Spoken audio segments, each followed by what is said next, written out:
IOFC, India Ocean Fighting Championship. Bonjour l'équipe, bienvenue dans Fight Plus, le petit podcast qui vous en dit plus sur les arts martiaux et les sports de combat à La Réunion et ailleurs. Donc aujourd'hui, on a un invité qui nous vient de Cilaos, du sud de La Réunion. Cilaos, Saint-Louis, Saint-Pierre, c'est ton quartier ça, Vincent? Ouais, c'est mon quartier. En fait, moi, je suis originaire de la rivière Saint-Louis. Puis, du coup, je suis venu habiter à Cilaos. Il fait bon là-bas? Ouais, ça va. Il fait mieux, il fait meilleur que dans les bars, ouais. Il n'y a pas trop de touristes, ça va? Super. Si, c'est blindé, là, c'est le week-end, c'est blindé de touristes. Hein. C'est blindé de touristes. Du coup, je te remercie beaucoup parce que je sais que tu as fini tard tes cours ce soir. Donc, tu nous présenteras un petit peu tout à l'heure ton actualité d'enseignant de MMA. Mais avant ça, j'aimerais qu'on revienne un petit peu sur les objectifs de ce podcast parce que c'est quand même récent. On nous pose pas mal de questions. À quoi ça sert, les gars? Tout simplement à donner l'information en direct. C'est-à-dire qu'on invite des acteurs du milieu fédéral, du milieu sportif, et ils nous partagent un petit peu leurs connaissances et surtout l'information pour que vous, sur La Réunion et ailleurs, vous ayez l'information en direct à l'instant T. Et le deuxième objectif, c'est aussi celui de ce soir, c'est de mettre en lumière des acteurs méritants du fight de la zone océan Indien. Donc Vincent, en fait, moi je voulais échanger avec toi parce que je sais que tu as professionnalisé ton action et que tu es très actif, que ce soit dans les déplacements vers la métropole et que tu as une lecture assez fine des enjeux du milieu fédéral. Donc dans un premier temps, la première question, c'est quand est-ce que tu as entendu parler de la première fois du MMA, toi? Ouf, ça fait bien plus de 10 ans déjà. Depuis l'époque du Pride, déjà, moi, je commençais à déjà écouter, à regarder les cassettes de vidéos du Pride. Donc voilà, c'est ce qui m'a un peu motivé. Et puis il y a eu aussi les premiers stages qui ont été organisés à l'époque avec Christophe Dafreville et Gaël Grimaud, quoi. D'accord. Les pionniers locaux du MMA, quoi. Ok, c'est cool. Ouais, je me souviens, tu étais sur les stages qu'on organisait avec MMA 974 sur Saint-Pierre, à Casabona. Donc, ouais, tout à fait. Juste pour revenir sur la séquence du Pride, tu avais un combattant préféré, toi? Ah, moi, j'aimais bien Fedor et Wanderlei Silva. Ouais, j'étais fan de ces bourrins-là, donc ouais, c'était la old school, ça. Tu avais pu le voir, Wanderlei, quand on l'avait fait venir avec Intersport et Venom ici? Ouais, j'ai été voir, mais après, je suis pas venu au stage, il y avait trop de monde, donc du coup, j'ai été le voir à Intersport, j'ai eu ma signature, mes gants signés et tout, et donc voilà, mission accomplie pour moi. Incroyable, Wanderlei Silva à La Réunion. Ouais. Bon, ensuite, il s'est bien fait blacklister par l'UFC, mais bon, pour nous, c'était incroyable d'avoir Wanderlei sur la plage. Pour l'anecdote, le gars, quand il prenait un café, il prenait un mug avec 8 expressos dedans. Donc, une grosse machine. Il avait une sale tête. Ouais, il était bien gonflé. Ouais. Donc, du coup, concernant ton parcours, tu peux nous dérouler un petit peu quel a été ton parcours de formation, les personnes avec qui tu as échangé sur le tapis pour atteindre le niveau qui est le tien aujourd'hui et être moniteur. Donc, déjà, ton parcours sportif sur le tatami, c'était quoi? Mon parcours sportif, en fait, j'étais instructeur en Jeet Kune Do. C'était totalement autre chose que le MMA. Et puis la passion est venue par rapport à tout ce qui était Pride et tout. Donc voilà, je me suis mis un peu à boxer ici et là. J'avais fait la rencontre de Thierry Suzanne à l'époque, qui avait organisé le Run Fight Trophy, qui avait le magasin Run Fight sur le tampon. Donc je me suis beaucoup entraîné avec eux et puis j'ai fait la connaissance de Jean-René Beaumalet. Donc on a travaillé beaucoup la lutte et puis voilà. Et puis c'est parti comme ça. Au début, c'était pas le but. Le but c'était essayer quelques combats à l'époque de l'IOFC, parce que j'ai fait aussi les stages de sélection au port à l'époque. Et puis voilà, quoi. Je suis arrivé à là aujourd'hui sans avoir tout calculé, quoi. C'est venu comme ça, moi. Donc du coup, donc je suis un gros passionné. Ouais, non, ça se sent. Et donc, du coup, au niveau fédéral, tu as initié ta formation d'éducateur par quel biais, par quelle fédération, toi, tes premiers BMF, etc. Mes BMF, je les ai passés à la FFM KMDA. Ouais. Donc, j'ai commencé mon cursus de formation en 2016 et j'ai fini mon cursus de formation en 2020 par un BPGEPS, mention sport, contact et discipline associée. Ouais, bravo. Ouais. Bravo, parce qu'il n'y en a pas beaucoup sur La Réunion déjà en 2020 qu'on pu aller au bout de ce type de projet. Là, cette année, il y a une formation, donc c'est une super nouvelle pour les jeunes qui sont en projet d'insertion par le biais des sports de combat. Donc, c'est une belle opportunité. Donc, dis-moi si je me trompe, là, tu t'es entièrement professionnalisé et dédié à l'enseignement et c'est ton métier, c'est ça? Oui, Bon, bah, ouais, c'est mon métier. Moi, j'étais chauffeur opérateur, en fait. Je conduisais des camions d'assainissement pendant mhm. 14 ans. Et j'ai décidé de tout arrêter au bout de 14 ans pour me consacrer à ma passion pour les arts martiaux, quoi.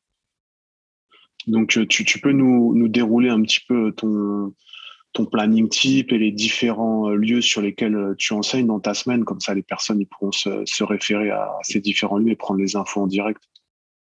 Mais écoute, Déjà, moi, le nom de ton j'ai club. mon Le dojo, nom de ton club. mon, Excuse-moi, pas Pong Fight mon, Academy. On peut te mon suivre sur club. les réseaux. Ouais, c'est ça. Ouais, c'est ça. On a une page sur Facebook, Papa Fight Academy. Anciennement, c'était le Pancras Family. Donc en 2020, je me suis affilié à la FMMAF. Du coup, j'ai décidé de changer le nom du club pour plus avoir ce mot pancras. Et Hmm. du coup, je me suis dirigé sur le papang parce que c'est l'oiseau endémique de la Réunion. Hein. Il y a qu'à la Réunion on peut trouver. C'est un rapace. Et puis, il survole beaucoup au-dessus de ma maison à Silos. Donc, du coup, voilà, j'ai décidé de jumeler tout ça sur Pop Fight Academy. Donc, voilà, et après, mes journées type, j'enseigne à la maison. Moi, j'ai mon dojo. Donc, du coup, je fais des cours privés. Je tourne entre 5 à 6 cours par jour. Je fais des interventions au sein du collège de Silos sur des cours de français. Donc, pas forcément en version sport, mais j'enseigne le MMA sur des classes où les marmailles sont quand même en difficulté scolaire avec des soucis qu'on connaît tous, hein, la violence, la consommation, alcool, stupéfiant. Donc, je viens enseigner puis essayer de lutter contre tout ça, quoi, par le biais du MMA.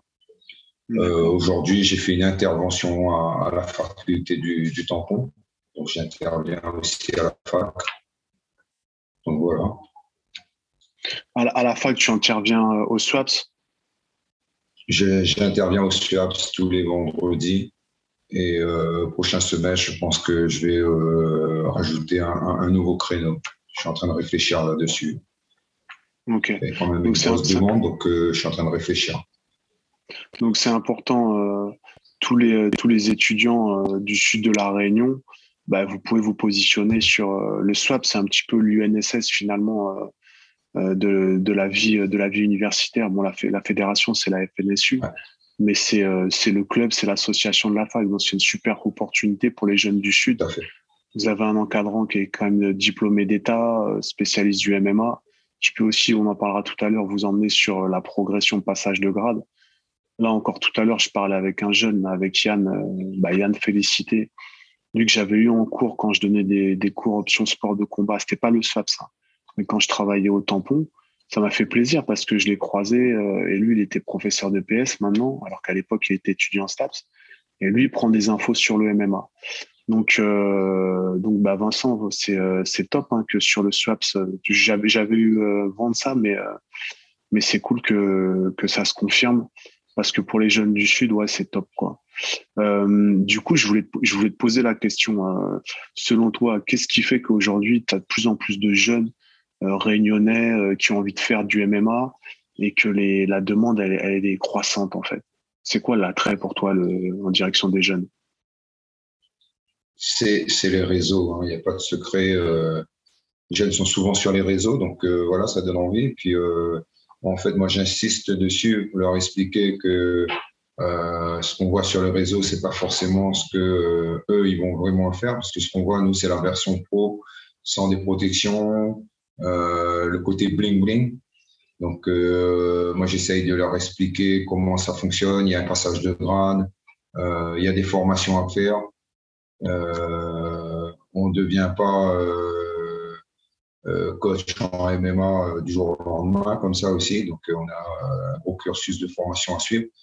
Et puis, il y a une réglementation qui a été mise en place par la fédération, surtout.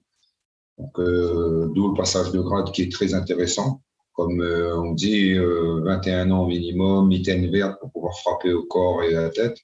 Donc, beaucoup ne savent pas ça. Les jeunes de 18 ans, ils pensent que on va les emmener en combat, ils vont pouvoir frapper au sol, faire ce qu'ils veulent. Mais non, il y a un règlement à respecter. Et puis, à nous, coach, de faire valoir ce règlement qui a été mis en place.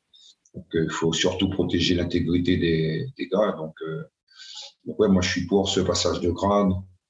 Toutes les formations qu'on fait, ouais, moi, je les pousse à se renseigner là-dessus. Et puis, je suis là pour les renseigner aussi, hein. Ok, donc c'est intéressant parce que là tu donnes pas mal d'informations qui sont pas forcément appréhendées ni même comprises par certains acteurs. C'est toujours important de le répéter, hein, comme on l'avait répété avec Christophe, c'est-à-dire que le jeune qui veut s'engager sur un parcours de compétiteur, au préalable, comme tu l'as dit, c'est la mitaine verte, et ensuite il a un parcours d'au moins 10 combats amateurs avant de pouvoir monter professionnel. Tout à fait. Donc voilà, c'est un long chemin. Et c'est vrai que cette régularité dans l'entraînement, c'est le minimum. Et dis-moi si je me trompe par rapport à ça, il faut que les élèves ils aient bien sûr de la motivation, mais ils aient un minimum une prise en charge intellectuelle de leur propre projet. En quoi cette dimension intellectuelle est pour toi psychologique? On peut parler, je sais pas moi, de persévérance, de différentes, comme on dit, fonctions cognitives au niveau du cerveau. C'est quoi, selon toi, au niveau mental, les qualités requises pour s'engager dans le MMA sur le long terme, là, sur le plan psychologique et mental? Qu'est-ce qu'il faut? En deux mots, c'est l'esprit martial. Ça résume ce que moi j'attends de mes combattants. Tu vois, par exemple, là, on a été sur le championnat de Pancrace, le championnat de France. Moi, j'avais 5 combattants qualifiés pour le championnat de France et on est parti à 3. 2 correspondaient pas à ce que moi j'attendais d'eux. Donc, la rigueur, la discipline, le respect. Donc, du coup, je les ai éliminés, je les ai enlevés de cette compétition-là, de cette compétition nationale. Donc, ça le remet en question. Et puis, il se remet en question, le combattant se remet en question. Et puis, il sait à quoi s'attendre. On n'est pas dans un moulin. Le club, il a un esprit martial, c'est la base. Il faut avoir l'esprit martial. Moi, je donne le côté technico-tactique, mais aussi je donne cet esprit martial. C'est à toi, comme je dis à chaque fois à mes élèves, moi, je t'emmène à la source, c'est à toi de boire l'eau. Si tu bois pas cette eau, on pourra pas avancer ensemble. Donc, voilà, quoi. Ok, donc toi, tu t'appuies sur cette notion de valeur, le code moral du Bushido. Et c'est vrai qu'une des premières valeurs, c'est et ça doit rester la loyauté. Même si aujourd'hui, on a des marmailles qui découvrent l'activité sur YouTube, qui regardent beaucoup de tutoriels, et c'est une bonne chose, hein, mais ils perdent souvent cette dimension culturelle dont tu fais appel, c'est-à-dire ouais, ce code moral, ces valeurs du Bushido. Donc c'est bien que tu en parles. Juste pour que tu nous fasses un partage d'expérience aussi, parce que tu es en contact vraiment avec les jeunes, que ce soit à Saint-Louis, comme tu le disais à la fac, donc tu as différents profils de marmailles. Est-ce que toi, tu peux nous décrire un petit peu, je sais pas, par exemple, 2 profils de marmailles que tu rencontres complètement opposés, qui viennent souvent taper à la porte du club de MMA? Par exemple, 2 profils qui viennent souvent taper. 2 profils. Simple, moi, mon club sur Saint-Louis, il est situé en plein cœur de la cité. Et j'ai et l'autre de ma salle est situé à Silos. Donc, c'est un îlet, hein, c'est le village le plus retiré de l'île. Donc, c'est deux mentalités complètement différentes. C'est pas deux visions de la chose pareilles. Donc, les jeunes de Silos, ils n'ont pas la même philosophie, la même façon de penser que les jeunes d'en bas, les jeunes de la cité. Donc voilà, moi, je vois souvent ces deux types de profils. Puis on voit souvent des jeunes arriver et dire, voilà, moi, je vais être combattant. OK, je vais être combattant, mais voilà, les règles sont comme ça. À toi de les respecter. Tu ne viendras pas combattant. Tu peux être très, très fort techniquement. Si tu n'as pas les valeurs, c'est pas possible. D'accord. Et la différence la différence entre les deux, parce que c'est deux mondes différents, hein. Dis-moi si je me trompe, mais même si pour la Sillaos, tu dois passer par Saint-Louis, mais c'est deux mondes différents. Et c'est quoi, du coup, les traits de caractère qui les opposent, ces deux marmailles différents là? Pas la même agressivité. Il faut plus les canaliser. Les marmailles de la cité, il faut plus les canaliser. Ils sont plus dans un monde de violence. Ici, sur Silos, ils n'ont pas ils ont pas ça. Ils n'ont pas cette culture-là. Après, moi, quand j'interviens au collège, justement, c'est pour les recadrer, leur expliquer justement que ils sont au collège, ils vont descendre au lycée, ils vont rencontrer d'autres marmailles d'une autre philosophie, une certaine communauté, on va dire aussi. Donc, il faut vraiment avoir une cohésion, un esprit d'équipe. Parce qu'on perd cette solidarité et moi j'insiste là-dessus sur les marmailles de Silos. Si vous tirez dans les pattes ici dans le village, quand vous allez arriver en bas, vous allez vous faire encadrer. Et ben moi je vais me dire voilà, toi tu m'as embêté tout le long de la saison, tout le long de l'année au collège. Ben maintenant vas-y, tu te débrouilles. Moi je vais pas intervenir. Et le but c'est créer une cohésion avec ces marmailles là. Donc ouais, j'ai fait aussi des échanges. Silos, Saint-Louis. Je ramène des marmailles de Saint-Louis à Silos aussi. Ah, tu décloisonnes. Tu as beaucoup de marmailles qui vont à Rochemaigre, au lycée Rochemaigre à Saint-Louis. Oui. Mon marmaille va à Rochemaigre à Saint-Louis dans l'internat. Donc, il va s'entraîner le lundi, mais il reste à l'internat toute la semaine. Donc ouais, c'est assez particulier pour lui de quitter le village, de rester toute la semaine sur Saint-Louis. Après, eux, ils sont contents aussi, hein, parce qu'ils voient autre chose. Ils peuvent aller au skatepark, ils peuvent aller à la FNAC, ils peuvent aller à plein d'endroits où ils n'ont pas accès forcément à Silos. On est complètement coupé de tout. Hein. De Silos à Saint-Louis, on a presque 1 heure de route, on a 400 virages. Donc, c'est un monde totalement différent. Mais pour rebondir par rapport à la thématique, là, parce que moi aussi, j'avais un marmaille, tu sais, je suis prof au collège de Trois-Bassins. J'avais un marmaille de Trois-Bassins qui était descendu à Rochemaigre, là-bas, il était en maçonnerie. Et le gars, il a quitté la formation parce qu'il prenait trop le stress du groupe et ça l'angoissait. Ah, oui. Donc, c'est vrai que les sports de combat, les équiper les élèves sur le plan de la gestion des émotions, c'est top.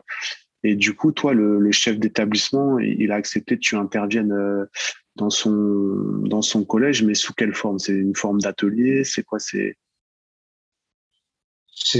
lui qui m'a interpellé. C'est lui qui est venu me voir et m'a proposé d'intervenir sur le cours qu'on connaît très bien, Monsieur Adolphe Maillot, par exemple, qui était prof de français au collège. Donc, ceinture noire de jiu-jitsu brésilien.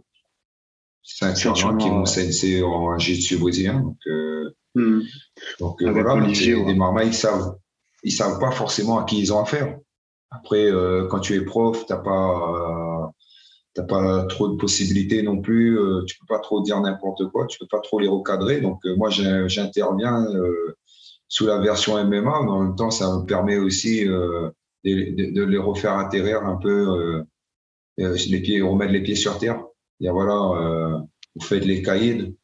Et souvent, je leur rappelle, je dis, vous faites les caïds, mais vous savez pas qui vous avez en face de vous. Ce monsieur qui paye pas de mine et ceinture noire de jiu-jitsu brésilien. Ce monsieur est mon entraîneur de jiu-jitsu brésilien. C'est mon sensei. Vous voyez ce que je vous fais, mais là-bas, c'est un autre level, quoi. Vous imaginez même pas. Donc la leçon, c'est de ne jamais se fier aux apparences, c'est ça un petit peu, C'est clair, c'est tu leur clair. annonces. Ok. Puis savoir apprendre à respecter les adultes aussi, apprendre à respecter les autres. Si vous voulez qu'on vous respecte, apprenez à respecter les autres déjà. Ok.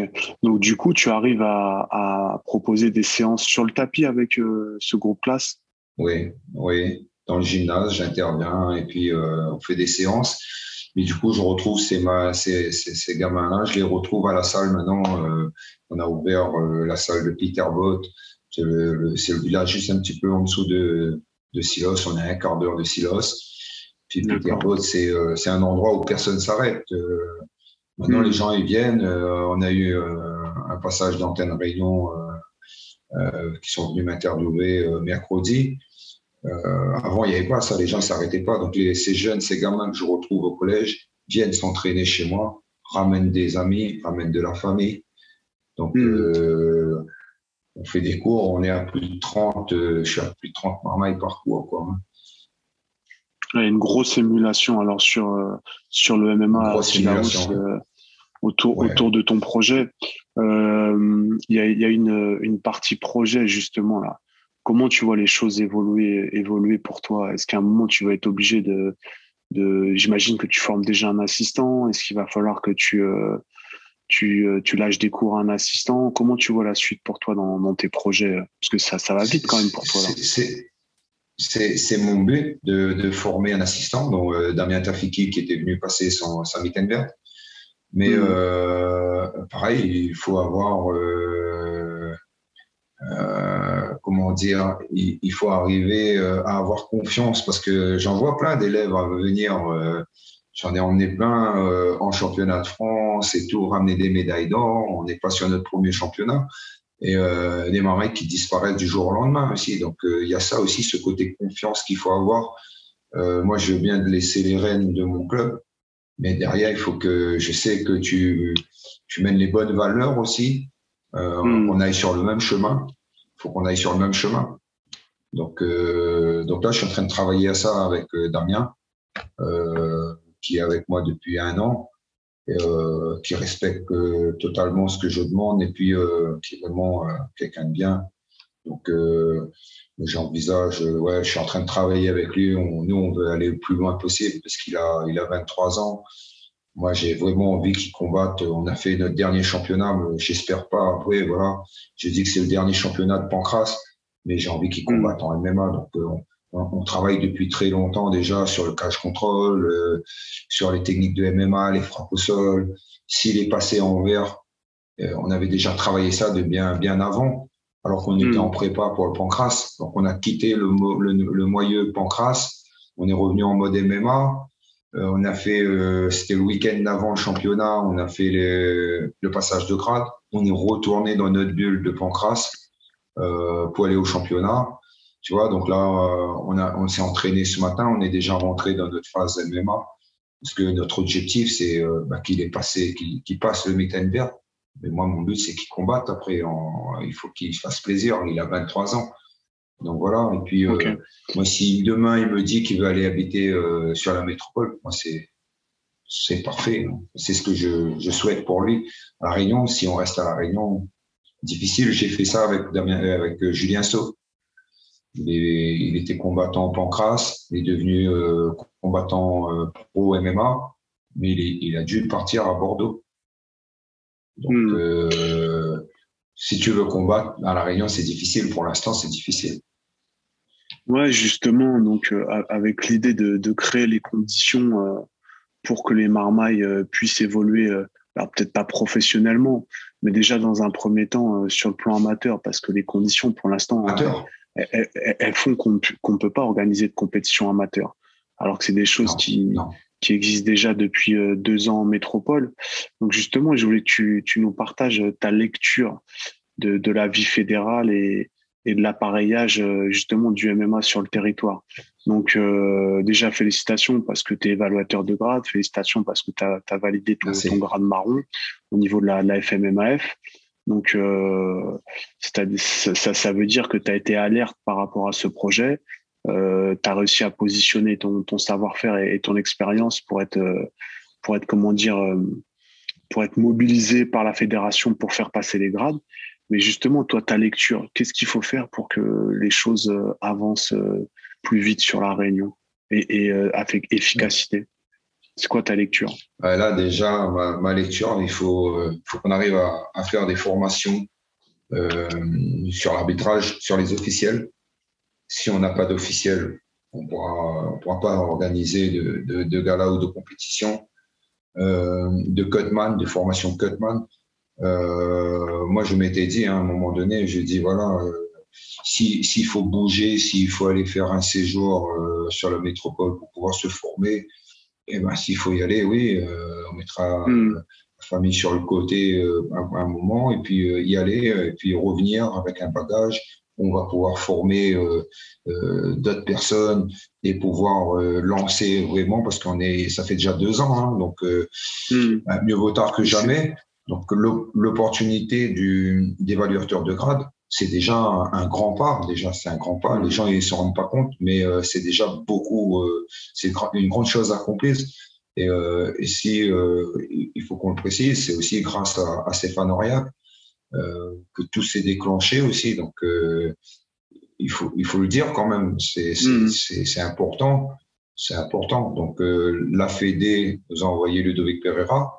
Comme tu l'avais dit sur le dernier interview avec Christophe, ça aurait été bien aussi que ça soit Christophe qui vienne nous former.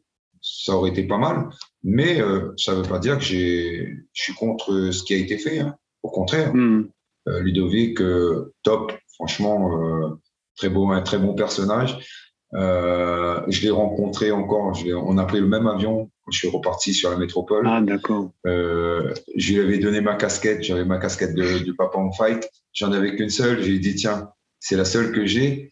Mais pour te remercier de ce que tu as fait pour nous pendant ta venue, tiens, je te la donne.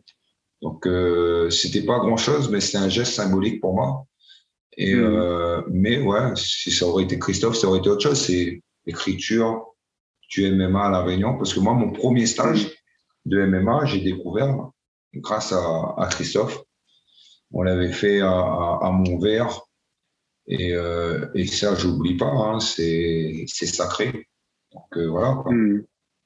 Donc, ouais, c'est vrai que les arbitres, de toute façon, dans le cahier des charges, pour un format pro, il en faut 11. Pour un format amateur, il en faut 8 sur la manifestation. Donc ça, ce sera un préalable pour que la fédération puisse avoir des événements amateurs ici. Au niveau de la suite, là, pour ceux qui étaient, parce que je sais que tu as beaucoup travaillé aussi avec le Pancras sur la Réunion, au niveau des acteurs, là, des gars qui ont des BMF Pancras, là, parce que c'est vrai que la pratique sociale de référence, c'est le MMA. L'UFC, il fait pas du Pancras, il fait du MMA.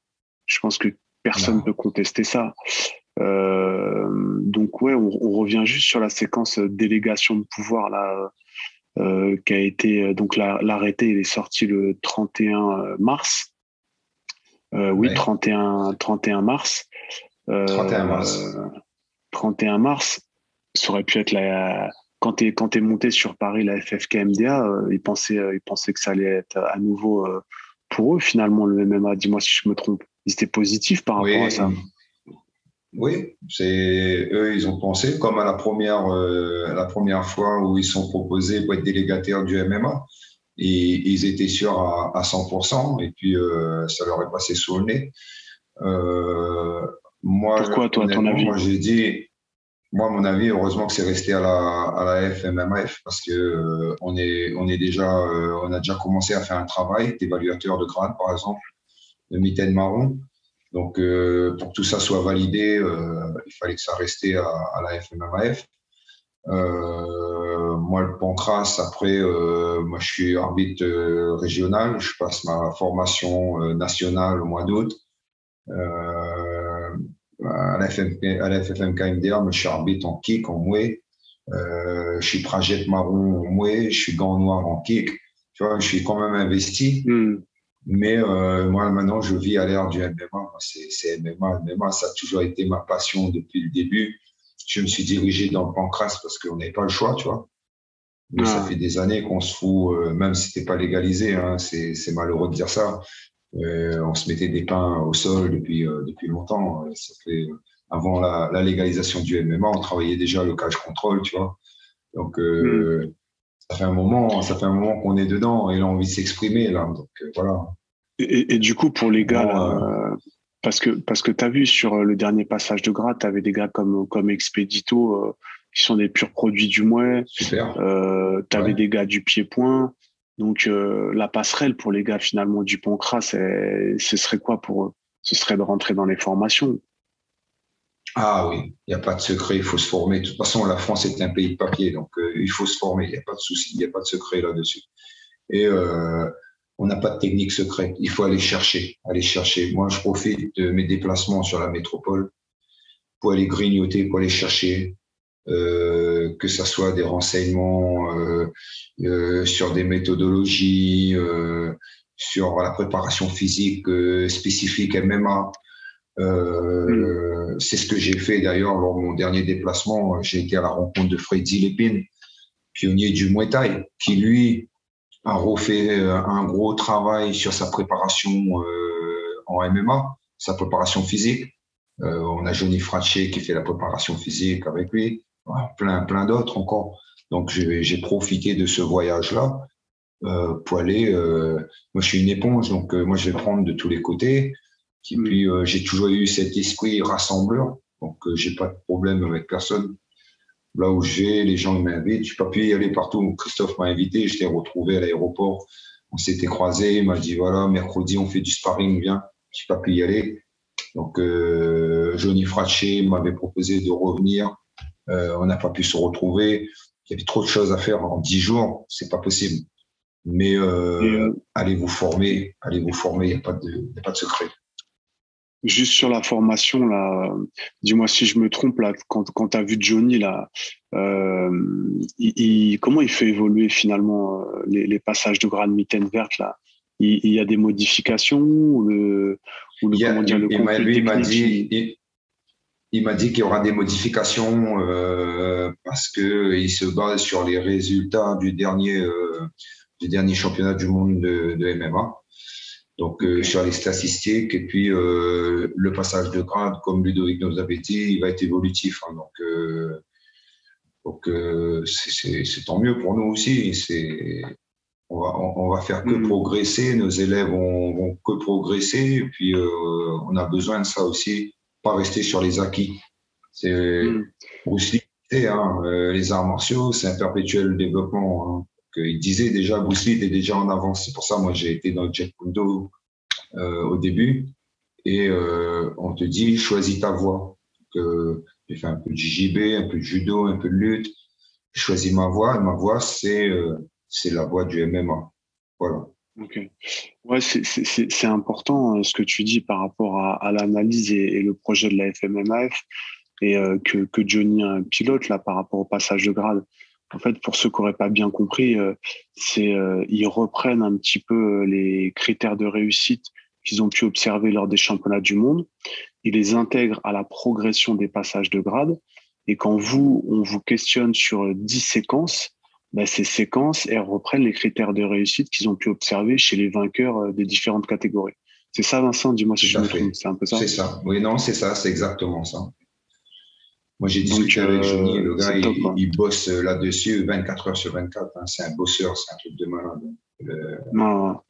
Ouais, il nous l'a dit, c'est un geek de la technique. Ça aurait été regrettable que ça parte à la FFM KMDA. Hein. Je sais que je vais me faire tirer les oreilles par la FFM KMDA, mais par respect pour Johnny, heureusement, Dieu merci, et il va pouvoir faire valoir son travail parce que on n'a pas encore tout vu. Je sais que derrière, il y a un métier. C'est un métier. Hein. Ce qu'il fait là, c'est pas de l'amateurisme. Déjà, c'est un combattant. Il y a une grosse expérience derrière. Et il y a beaucoup d'études aussi. Les gens, ils croient que le MMA, c'est que dans la cage. Mais derrière, en fait, le gars, il va se cultiver. Et il ramène ça dans de la documentation, dans de la technico-tactique. Et tout ça est très, très important. C'est un art. Hein. Le MMA, c'est pas un sport de bourrin. On n'est pas des barbares. Hein. Il y a un gros travail à faire. Nous, coachs aussi, hein, c'est pareil. Hein. On a des recherches, on a un trop gros travail à faire. Et c'est ce qui va faire payer aussi, c'est-à-dire qui va donner du résultat lors des compétitions. Quand on va emmener nos gars en compétition, si on veut avoir du résultat, derrière nous, coachs, on a un gros travail à faire. Moi, je dis aux gars de la FFM KMDA, formez-vous. Okay. Venez vous former. Pour finir un petit peu, parce que comment tu évalues un petit peu le différentiel de niveau entre la métropole et la Réunion? Entre les gars, tu peux nous faire un retour d'expérience de ce que tu as observé sur Paris, là, quand tu étais parti? On n'est pas à la bourre. On n'est pas à la bourre, on est bien. Ouais, on est bien. Franchement, on est bien. J'ai été au Phoenix, hein, chez Damien Losco, où ils ont du level, mais c'est un level de malade. Les sparring, c'est des sparring light, mais les gars, il y a du chaos, quoi. C'est un truc de fou. Hein. Puis, quand j'ai été là-bas, ils ont eu la visite du Bellator, du responsable Europe et France du Bellator, tu vois. Et 2 jours après, Damien Aidessi-Poulain qui signe au Bellator, qui combattra au prochain Bellator sur Paris. Donc, pour te dire le level. Et puis, on n'a pas été ridicule. Franchement, on est bien là. Et puis, on a beaucoup observé pour pouvoir remettre ici en pratique. On a beaucoup filmé. C'est ce que je fais à chaque fois. Je fais beaucoup de vidéos. Je regarde, j'observe. Je regarde les méthodes pour faire évoluer ma méthodologie aussi, ma pédagogie. C'est comme le passage de grade est évolutif, ma pédagogie aussi est évolutive. Non, mais j'allais encore sortir un jargon EPS. C'est un praticien réflexif, Vincent Warou. Et il remet en question toutes ces méthodes. Mais écoute, pour moi, ce sera le mot de la fin. Tu étais très généreux ce soir en conseil pour la jeune génération, que ce soit les combattants, mais aussi les coachs. Et c'était un petit peu le but de cette vidéo. Tu as un dernier message à faire passer, Vincent? Vive le MMA. Ok, nous retrouve alors. Merci, Vincent. EOFC, India Fighting Championship.